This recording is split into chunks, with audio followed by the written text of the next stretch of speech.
Greetings and welcome my friends. You have come over to the strategy side. Today we're going to be talking about card evaluation skills. Looking at a card and being able to decide if it's good or bad isn't super critical, since you can try out a card in a deck and find out over the course of multiple games if the card is good or if it's a clunker. However, it is a very useful skill to be able to hone and sharpen to eliminate some trial and errors that you have to go through when playing a new card or set of cards. Sometimes a card might look good, and it's perfectly fine to put together a list and give it a shot. But often, there are cards that look like they might be good, but to seasoned players, they know it's a bad card. If you are fairly new to the game, your evaluation skills will likely need a bit of work. And if you are new, it's a good idea to go over deck lists and see what other players have put together.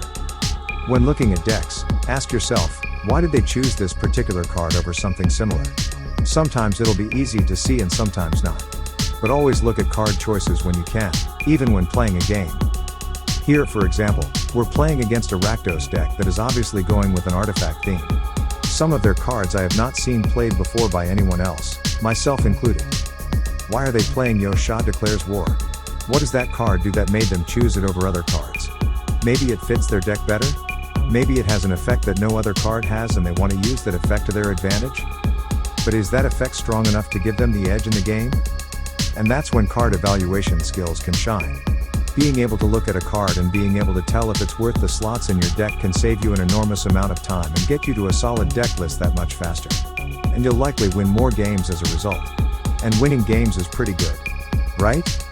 Another great exercise is to look over new sets when they come out and go through the list and mentally evaluate each card. Is this card good for the format you want to play it in? Is it only good in limited? Is it a card I can build a deck around? Are there better options? Another great way to improve is to watch videos of cards being evaluated and ask yourself if you agree with the evaluation.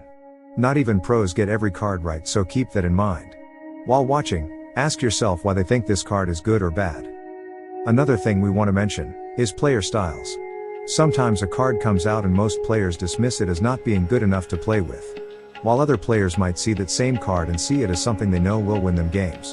Every set ever released has some number of these cards. Some players just tend to gravitate towards cards that are a bit out of the ordinary. And I'm one of those players. If you have watched enough of our videos, you will have noticed we sometimes like to play cards that other channels will not touch. And that's okay. It's perfectly fine to have a preference for some cards over others.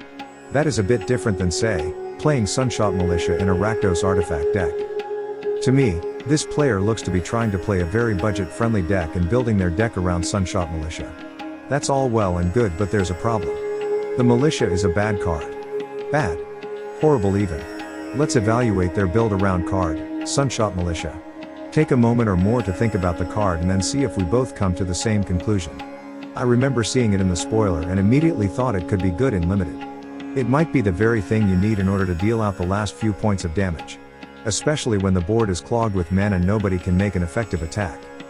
At first glance, this 2-drop is easily able to fend off all 2 power men.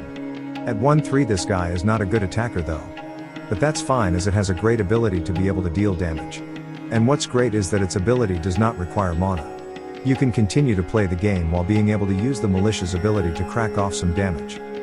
Using artifacts is a great way to go, since you can include cheap artifacts to use for the Militia ability. Token artifacts like Blood and Treasures are perfect. Especially because other cards usually create them as part of another effect. The problem with token artifacts, and other artifacts for that matter, is that they are not contributing to defending your life total. How do you plan on stopping enemy men? What are you planning on using to block incoming attackers? That last question is what makes the Militia unravel. The Militia has an enormous problem. And that is that its ability can only be activated as a sorcery. Ladies and shark men, sorcery speed is horrible. That means to maximize damage with the Militia you have to tap your artifacts or men on your turn. Defending your life total becomes much harder if you're tapping your men. Who is going to block? If you leave men untapped, how are you dealing damage? Did you take a moment to evaluate Sunshot Militia? Did you come to the same conclusion?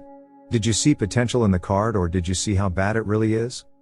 It's going to be very tough to put a good deck together with this limitation. How many removals can you afford to include? How many artifacts? How many men other than Militia? To be honest, during this game I was very concerned they would drop a Bloodletter. Or more than one. That would increase their damage output and explain why they are Rakdos. That's going to wrap up this video. Thank you for being here and let us know in the comments if you found this useful. We hope you have found some value in the video and maybe you can evaluate cards a little bit better, just by thinking about them for a moment or two. May your card evaluations always be top notch. Catch you in the next video.